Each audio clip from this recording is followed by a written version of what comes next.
Hey folks, and welcome to the latest video in the Rhapsody Power Pack series. I'm Andy Lapping, and in this video I'll show you how to export to and import from JSON. Now it's worth noting that this capability was originally designed to allow the creation of Rhapsody models from AI engines, such as IBM's Watson X.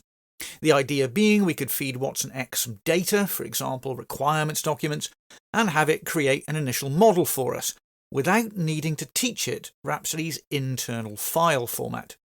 To do that efficiently, we needed an intermediate format that was flexible and human-readable, and in this case we chose JSON.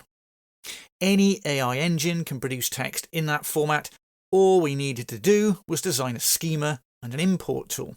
Now the Power Pack does just that, and it can also export existing models using the same schema. Let's start with exporting. Here we have a simple SysML model of a stopwatch. In this architecture package, we have various artifacts. On this block definition diagram, we can see two blocks, client and stopwatch.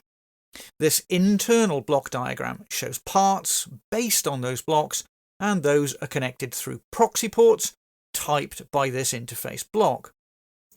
These sequence diagrams show the communication between the architectural elements. And lastly, this state chart shows the behavior of the stopwatch. Now before we export that to JSON, let's take a brief look at the project properties, where we have several configuration options. Note that I've set the property to automatically open the exported JSON file once it's generated. Now I can choose what to export. Now I could export only a part of the model, but if I do, I have to make sure I have the right profiles loaded in any new project before I try to import it. So for example, new terms like the SysML block will be available. If I export the whole model, then the exporter automatically includes the profiles. So let's do that by selecting Power Pack, JSON Tools, Export to JSON. There is the generated JSON file, which, as you can see, is human readable. Indeed, you could, if you wanted to, write a JSON file like this manually, as well as having it generated by AI. Let's now import that back into a new model. Here we have an empty model with just the Power Pack profile loaded. I'll right-click the project and select Power Pack, JSON Tools, Import from JSON. Then I'll browse into the project we were just working in and select the stopwatch JSON file we just generated. Now that import will take a few seconds, and we can monitor that using this progress bar. The import also produces a detailed log file which can be used for debugging. There is our imported model.